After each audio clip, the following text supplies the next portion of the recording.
je te Merci laisse passer à ma beaucoup. gauche. Ça y est, le micro fonctionne. Ça y est, bah oui, ça y est, on est trois Rebonsoir, maintenant. Justine. Rebonsoir, merci. Bon, tout Bravo à l'heure, à tous. tu nous as beaucoup parlé de la responsabilité qu'une entreprise a vis-à-vis de l'économie.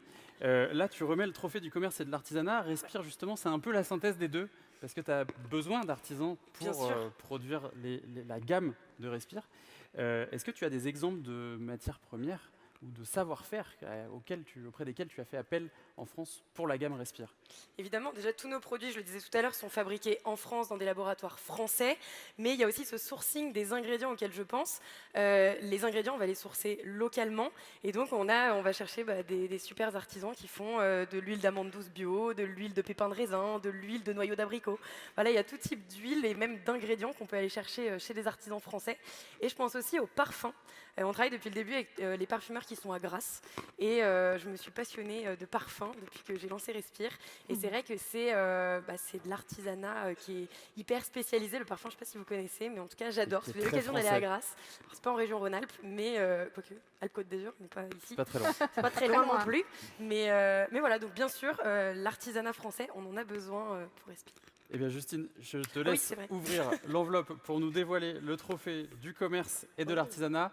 Et le lauréat est les étains de Lyon. Xavier et Grégory Laurent. Ouais, Xavier et Grégory Laurent, exactement. Merci. Bonsoir Xavier et Grégory. Bonsoir. On va vous demander juste ici. Mettez-vous au centre de la scène. Bonsoir. Alors regardez-les bien. Tous, vous les regardez bien? Ils sont les 3 derniers fabricants au monde du comptoir de bas d'étain et les seuls lyonnais, s'il vous plaît. Wow. Merci.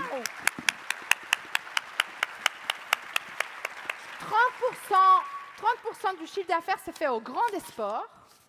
Et j'ai une question, Grégory. Quels sont les... Parce que vous visez l'excellence. Donc, quels sont les 3 critères qui font la différence? Les 3 critères qui font l'excellence, c'est d'abord avoir un ancrage territorial fort. Nous, on joue vraiment sur le fait d'être à Lyon, dans cette ville capitale de la gastronomie. Le deuxième héritage, c'est celui d'avoir un savoir-faire qui est absolument unique. Il n'y a pas d'école qui forme à notre métier.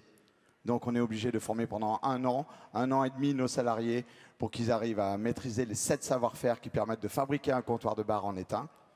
Et le troisième, c'est des distinctions qui permettent de valoriser notre métier et aussi le label EPV que nous avons déjà obtenu 3 fois et dont je m'implique, grâce aussi au soutien de mon frère, dans ce travail-là, puisque je suis le président de l'Association des entreprises du patrimoine vivant de la région Rhône-Alpes-Auvergne.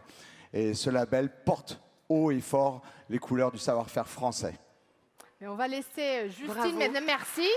On va laisser Justine vous remettre ses prix et vous inviter à prendre une photo. C'est bon, on va la rendre. Voilà, de ce côté-là. Merci à Bravo, tous. bravo. Et on passe